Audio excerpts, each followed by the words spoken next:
ఇవాళ నా పుట్టినరోజు సందర్భంగా ఇక్కడికి వచ్చిన పెద్దలందరికీ, అట్లాగే నాతో పాటు కలిసి ప్రయాణం చేస్తున్న ప్రతి ఒక్కరికి, అందరికి కూడా ఈ పుట్టినరోజు నాడు నన్ను వచ్చి ఆశీర్వదించినందుకు అందరికీ ధన్యవాదాలు తెలియజేస్తూ, ప్రతి రాజకీయాల్లో ఉండే ప్రతి ఏ వ్యక్తి అయినా సరే రాజకీయాల్లో పదవి సాధించి దాన్ని 10 మందికి ఉపయోగపడేట్టు చేయాలని చెప్పి కోరుకుంటాడు.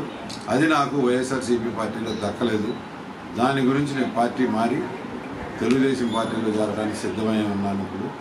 అందుకనే ఈరోజు నాకు అభినందించడానికి గద్దె రామ్మోహన్ గారు, కేశినేని చిన్ని గారు, మిగతా తెలుగుదేశం పార్టీ నాయకులు, అట్లాగే జనసేన నాయకులు కూడా, పోతిన మహేష్, మొత్తం అందరూ వచ్చి నన్ను కలుపుకొని నాతో నన్ను కూడా కలుపుకొని ప్రయాణం చేయడానికి వారందరూ ముందుకు వచ్చినందుకు వారందరికి కూడా ధన్యవాదాలు తెలియజేస్తూ, నేను డేటు 4-5 రోజులు నిర్ణయించుకొని పార్థసారథి గారితో కలిసి తెలుగుదేశం పార్టీలో చేరతానని తెలియజేయటమే కాకుండా, వైఎస్ఆర్సీపీ పార్టీలో ఎన్నాళ్ళ నుంచి ఉన్నందుకు ఇక్కడ మన ప్రాంతం ఒక ముఖ్యపట్నం అయ్యి బాగా పెరుగుతుంది అని చెప్పి మా పార్టీ వాళ్ళు కూడా అందరూ నమ్మబలికి, చివరికి ఇది పనికిరాదు, మేమేం చేయలేము దీన్ని అని వదిలేసి వైజాగ్ వెళ్తాం, లేకపోతే కర్నూలు వెళ్తాం, లేకపోతే ఇంకొక ఊరు వెళ్తాం, విజయవాడ చేస్తామని చెప్పి చేసిన దానికి నాకు బాగా బాధేసి, హైదరాబాద్ ముఖ్యపట్నం అవగానే హైదరాబాద్ పెద్ద టౌన్ అయిపోలేదు.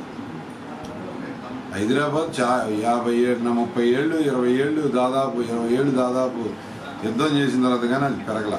దాన్ని ఇప్పుడే పెంచట్లేము కాబట్టి ఇంకోసాటికి వెళ్ళిపోతాం అంటాం అనేది నాకు చాలా బాధాకరం ఇస్తుంది. ఒకసాట పెరగటం అనేది, ముఖ్యపట్నం అనేది ఆంధ్రప్రదేశ్కి ఉండటం అనేది కావాలి.